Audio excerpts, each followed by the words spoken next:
You're not going to get to $30,000 worth of pickup and delivery business in 3 months, 4 months. And so managing that expectation and understanding that we'll get you there. We'll get you to $250,000 in 2 or 3 years, but we're not going to get you there in 6 months. And if you did get there in 6 months, the quality would be there. Welcome to the Planet Laundry Podcast, brought to you by Planet Laundry, the magazine of CLA. This episode is sponsored by HappyNest. With more than 130 partners nationwide, HappyNest is the largest national provider of laundry pickup and delivery. By providing high-quality software, marketing, partner support, payment processing, commercial sales, and a dedicated customer experience team, HappyNest allows operators to effectively scale pickup and delivery to new heights. To learn more about becoming a HappyNest partner and scaling your pickup and delivery business, visit partner.happynest.com and enjoy the podcast. This is the Planet Laundry Podcast. I'm your host and the editor of Planet Laundry Magazine, Bob Nieman.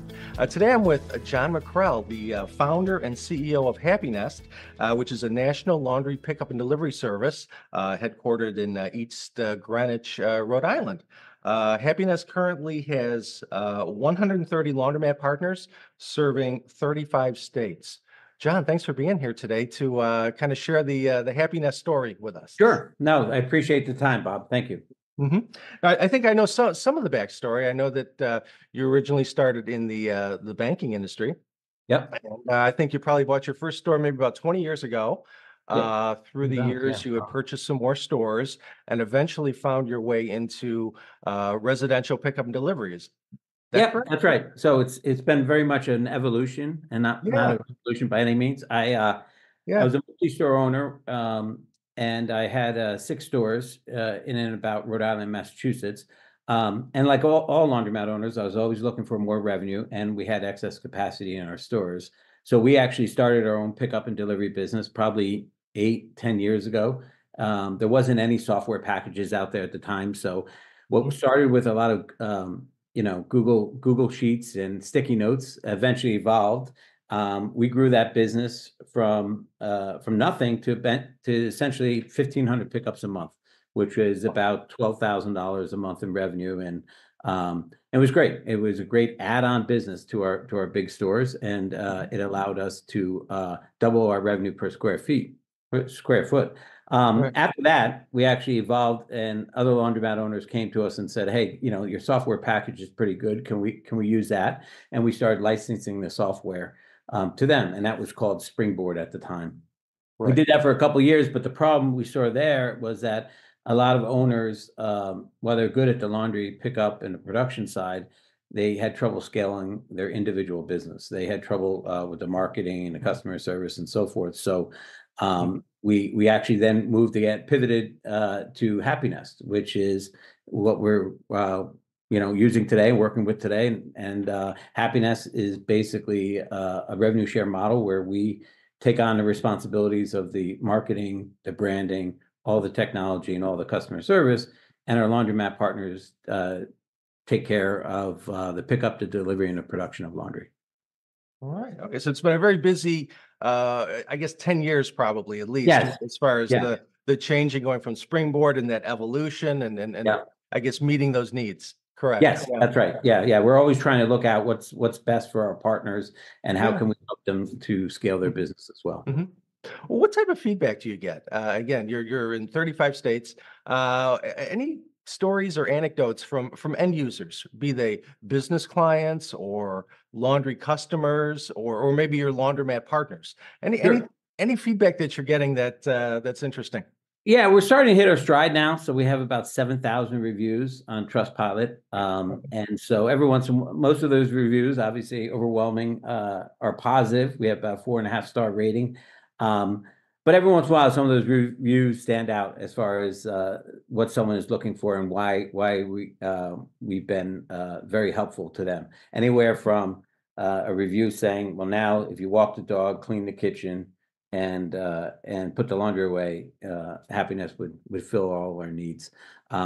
We also have been lucky because we're now at a scale where when there's a problems or natural disasters, we're able to step in and help individuals, and that's very heartwarming. Our partners appreciate it, and it allows us to help people in need. So we've done that with the mudslides in California. We've done that with the various storms in Florida in the past, and it's something that we want to continue to do as we grow. Yeah, certainly a different it's a different kind of purpose to the business, doesn't it? Yeah, it does. It does. It really Mhm. it's good business, but it's more importantly, it's the right thing to do. Right, right, absolutely. Well, again, as you mentioned, you're in 35 states now. What have been some of the challenges as far as scaling HappyNest, and how have you kind of overcome those challenges? Sure. I think the biggest challenge for us here at HappyNest is making sure that we are appropriately balancing the expansion of the partner network, Mhm. and also making sure that we're taking care of the partners on the platform, right? And so Mm. Mhm. um, it's important that we balance that growth, right? It's Mhm. the way we look at it. It's kind of a retail focused. We have to manage same store sales because our existing partners deserve our attention, and we want to make Mhm. sure they grow. At the same Mhm. time, we have to continue to build out and sign up new additional partners. So managing that growth and managing that push and Mhm. pull kind of mentality is important. We're here first and foremost for the consumer, and then right behind that, we're here for our partners. And so Mhm. we are, if we ever have to choose whether to expand to new locations or improve the growth rates for our partners, we obviously choose our partners every day of the week. Perfect. Great, great. Well, considering your partners, what are some of the criteria that you look at when choosing laundromat owners, as well as their laundromat facilities, and why is the criteria so crucial? What are you looking at as Sure. far as owners and stores? Yeah, I think first and foremost, it's pretty simple. We look for good people first, and then good operators second, right? Mhm. We're entering into a business relationship, a partnership with these operators. So Mhm. we want to make sure we partner with people who have a partnership mindset and also will do the right thing, right? Nothing's perfect. Our partners aren't perfect, and we know we're not perfect by any means. But Mhm. when something doesn't work out, how's a conflict resolved? So Mhm. having a feel and an understanding of how a person's going to resolve a conflict is critical to us. And then good operators, right? Are they thinking about the business? What are their goals? Are they planning to scale this business um, to 40 or $50,000 a month, or are Mhm. their aspirations really to just grow a $5,000 to $10,000 Mhm. pickup and delivery business? So, Mhm.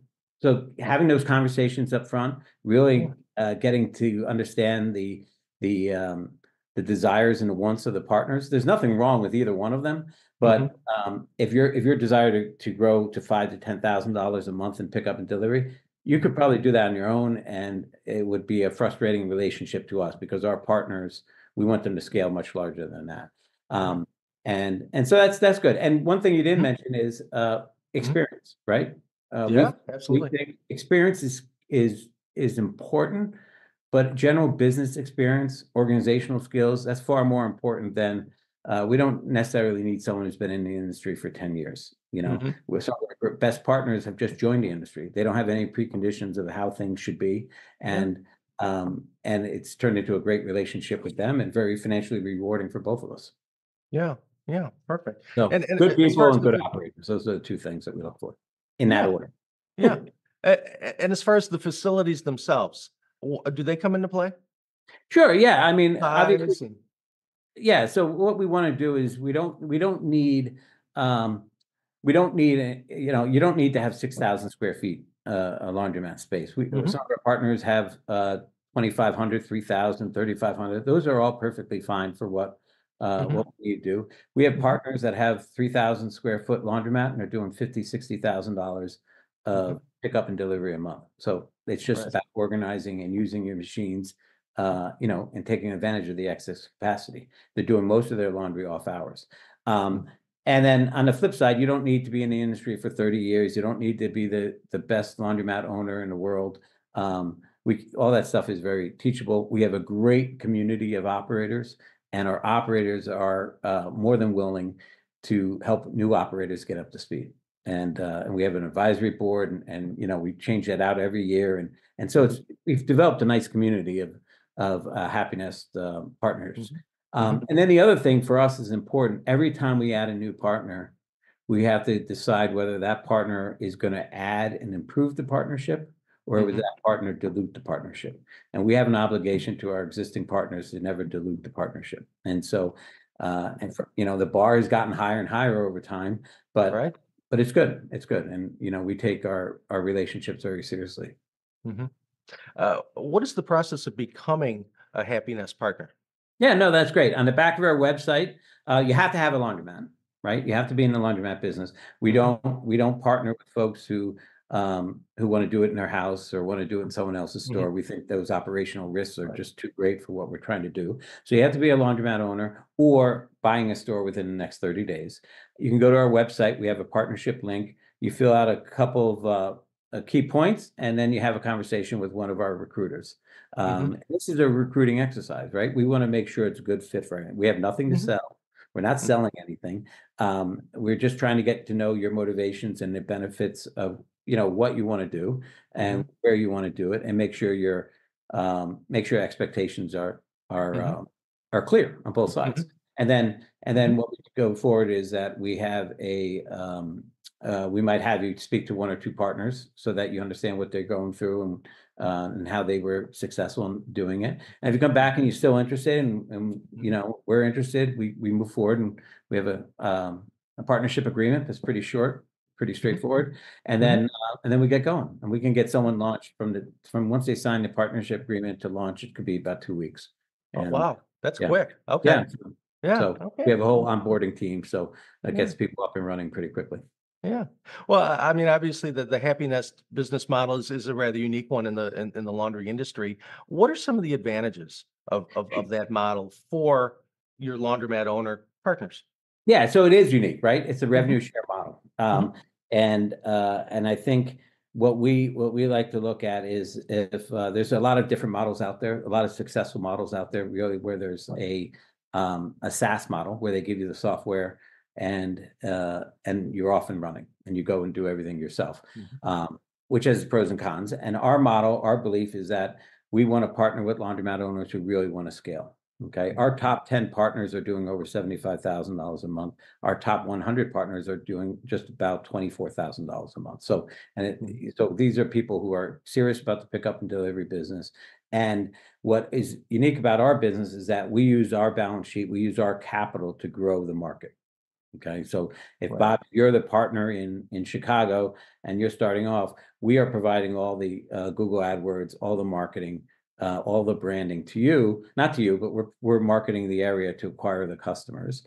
And then we're also supporting those customers with a customer service team here in Rhode Island. We have 10 people, 12 people on the customer service team here that are answering questions with customers and really keep the laundromat owner out of that side of it. We take care of all the branding. We take care of all the technology. We've gone very deep in the technology. We don't have a POS, but we're very good at pickup and delivery technology. And so we built our code so operators can scale, right? And so if you think about our code base, about 10-15% of it's for the consumer. Pretty easy, got the app and so forth. The other 85% that we continue to build is for the operator. Okay. Well, so how large is the HappyNest staff total? I mean, because I know it's growing. Yeah, sure. There's about 27 of us. Okay. I would say 10 of that is tech development, 12 of that is customer service, and the rest of that is really marketing. Okay.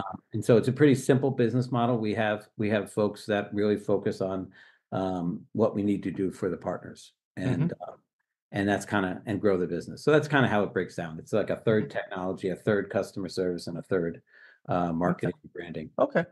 Yeah, no, very, very straightforward. In general, John, what are some of the most common mistakes that you see laundry operators making with regard to pickup and delivery? Yeah, I don't know if it's a mistake or not, but we get a lot of calls sometimes for operators who are calling because they either purchased the store incorrectly, they paid too much for the store, or they have a very bad lease, or they haven't really reinvested in their business, right? So you can see that the equipment's failing, and they're coming to us sometimes to say, okay, pickup and delivery is going to solve all my problems. And we take the approach, it really doesn't. It kind of would do nothing but exacerbate the problems, right? And so that's one thing that comes to mind. And so, the guy who calls in and says, I'm 3 months behind on my rent, my landlord's about to kick me out, I want to start pickup and delivery. That's not a very stable operational business to partner with. Besides that, we have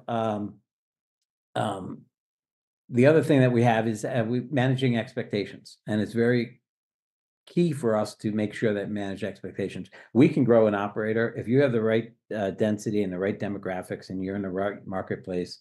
We've proven time and time again that we can grow to a rather large business, which will be both financially rewarding for both us and for the partner.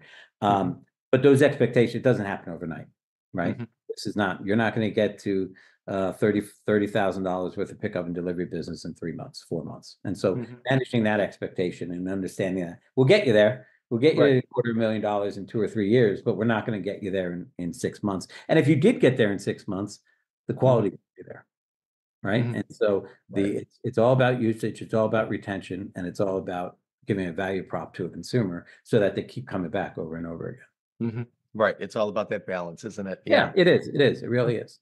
So by contrast, John, what's the biggest mistake that you've made in this business, and how did you recover from it? Oh, there's so many, Bob. I think the biggest mistake when I think about it, putting on my laundromat owner hat, my biggest mistake was when I was building my stores, I scaled too quickly. And not from a capital perspective, but more from an operational perspective, right? It was this is back in the 08, 09, 010 period. Interest rates were low. There wasn't a piece of property I didn't think was great for a laundromat. And so we were able to build the stores, and the stores did well, but we were really taxing our team, right? We were really stretching people thin.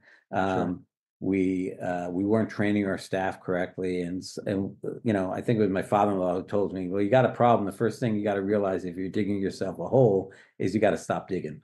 And so when we were at store 5, we slowed down opening new stores. We invested back into training our employees, improving the experience for our customers, and the margins expanded. And then we got distracted by pickup and delivery, and we didn't build more stores. But that mistake was really expanding too quickly, and I think that can happen in any business. And you can't get out over your skis, and it's an important lesson. So, having having 5 average or sub-average stores is a lot worse than having 2 or 3 great stores. Great point. Right. So I think in this business, everyone talks how many stores you have, that's the initial questions in a conversation with a laundromat owner. It's a good question, but it's not the all be all. It's not the question. Yeah. No, it shouldn't. Right. So, well, that's kind of. Go ahead. Do you still have your 5 stores? Are you still No, I don't. I don't. I'm still a partner in one store. But now I am once we started going and jumped in with 2 feet with HappyNest, it was important to me to be there for the partners, right? And to be 100% into HappyNest for the partnership. And I didn't want to be distracted by running multiple businesses. Sometimes, what do they say? Sometimes multitasking is overrated. So I wanted to focus on the single, the business of HappyNest. Perfect. So Right. But I still love the business, and I will buy stores again. You will again. Okay. It's down the road. Yeah, no, I love it. Right. So, over the years, have you developed a business philosophy that helps guide your decisions? Yeah, I think so. I first and foremost, it's all about people, right? From my perspective, I think as we're scaling up HappyNest, it's so critical to make sure you have the right people in the right seats. And I think what I've learned over the years is that if someone comes in to do a specific job and they enjoy doing that job, well, they're going to do that job very well. And in the early days, sometimes in the laundromat business, we tried to make an attendant and a manager probably before they were ready to be a manager, and it doesn't serve you well because you're not getting optimal performance, and it doesn't help that individual because they're stressed out all the time and they don't really know the job. So I guess where we are with HappyNest today is we don't know all the answers. We like to hire, I think it's a Steve Jobs quote that we try to live by, which is we want to hire smart people so they can tell us what to do. We don't want to hire smart people and then have us tell them what to do, you know? So that's kind of the big thing is really, it's all about people. It's all about investing in people and training them and let people do what they want to do. Try and change. We have great operators, former laundromat owners who help launch our partners. You know, if I said, hey, I want you to go ahead and analyze Google AdWords, they're not going to be happy doing that. That's not what they want to do. So don't force it. Go get the person who's great and enjoys doing that and get them on the staff. So I guess that's it.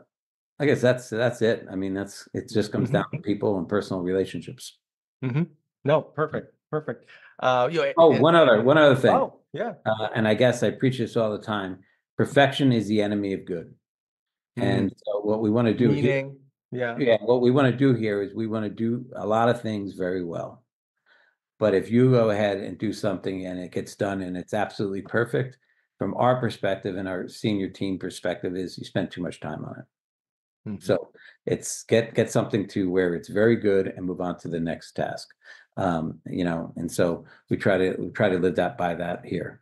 Is that if you try to be perfect at everything, you're going to miss out on the bigger picture sometimes. Right.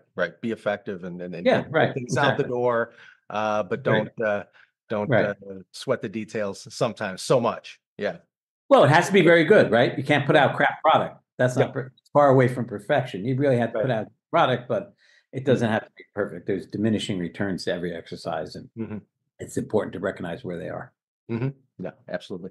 You know, as we had talked about, there's been a lot going on at HappyNest, and you guys continue to expand and grow. What are your long-term goals for the company? Is there any new services you care to let people know about? Any new expansions that you want to let us in on? What's down the road? Yeah, sure. One of the things that we're doing now, and it's something that I probably, in hindsight, resisted doing for a period of time, is that we have predominantly a residential laundry service. And so that was our mantra. I stayed away from commercial business for a long time because I thought it was very price sensitive. And I thought, a commercial account, could turn they'd leave you for half a nickel or half a cent on pricing. And that's not the business we want to be in. We want to be a high service, high quality business.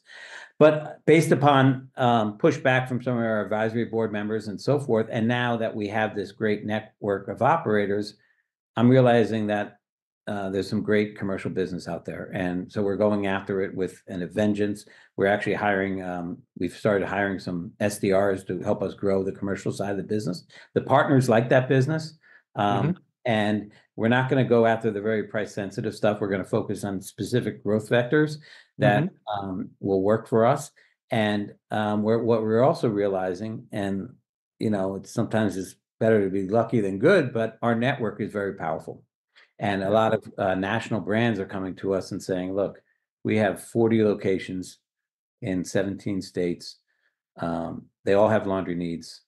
Can we just deal with you guys? And we say, sure. We have partners that cover the whole area. They get one invoice once a month, and it's a very good relationship. It's very good from our perspective because there's not many companies like ours who can provide the service and give them one invoice. And a lot of these companies don't want to deal with 40 different independent laundromat owners just because it's not scalable for them.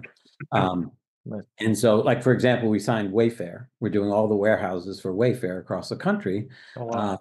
And it's very lucrative. It's relatively easy from an operational standpoint, and it's good business. So so that's what we're gonna spend some time more investing in that sector as well as continue to grow the residential. Oh, wow. That's exciting, John. That's it is. So yeah. hey, What advice would you give to laundry operators who are looking to get into wash, dry, fold, or pickup and delivery, commercial accounts? What's the best advice you would give them before they take that leap? I think what you have to do is you have to really think about what you want to do. What's your end goal? Hmm. Do you want to have a laundromat that's doing, 300,000 traditional laundromat business and an additional 250 or $300,000 of Hmm. pickup and delivery? That's a commitment. It's a great goal to have, and we can help Hmm. people get there. Hmm. But it's not passive, right? The industry is not a passive industry. Right. Um, it's it's uh, it's time consuming to be a great operator. You can't just throw the keys to someone and collect quarters. You have to run your business. Um, and if you're going to go into the pickup and delivery, it's even more operationally challenging after Hmm. that. It's fun, it's Yeah. exciting, Yeah. and lucrative, but it's not something you can just do sitting at home. Hmm. Uh, and so that's one option. Or maybe you want to just run a traditional laundromat. There's Hmm. nothing wrong with that, and be really good at that. Hmm. Or maybe you just want to do 10 or 15 grand a month in pickup and delivery. And so if you're going to do that, maybe there's a different way of getting there, right? Hmm. So figure out what goal you want to achieve, where you want to be, what works for you and your desires and so forth. And then once you have that goal, then go seek out vendors or partners or resources that can help you get to those goals. Perfect. So, Great. Last question for you, John, and I really appreciate your time because I know you're yeah, sure. busy. What does the future look like for the full service sector of the laundry business? Yeah, And I yeah. we're in the first inning of this game. We may even be the first one up at bat, not HappyNest, but us as an industry. Right. It's changing dramatically. Even in the last couple of years, you can see all of us know that pickup and delivery has become a bigger part of the business. I think it's going to become even more mainstream over time. And there's a lot of different ways to do it. What's good for you as an operator? Do you want to outsource the delivery? Maybe that's good for you. Maybe you want to just use your POS system for building your pickup and delivery. That's fine. But Mhm. at the end of the day, um, pickup and delivery is here to stay. I think the penetration rates in the different communities that we are in are only going to get deeper. We're seeing more and more people using pickup and delivery services. The demographics of our customers are weekly, consistent, uh, um, what we call power users, monthly Mhm. active customers. That demographic's expanding. Mhm. Before it used to be just like soccer moms and dads and young professionals. Well, now Mhm. it's the elderly. Now it's and people who are working blue collar jobs, people who are working white collar jobs, people who are retired. It's just expanding and it's becoming more and more mainstream. So it's a great time to be a laundromat owner. And if you're progressive and if you want to grow your business, the opportunities are endless. If Mhm. you really want to uh, hit the gas. Yeah.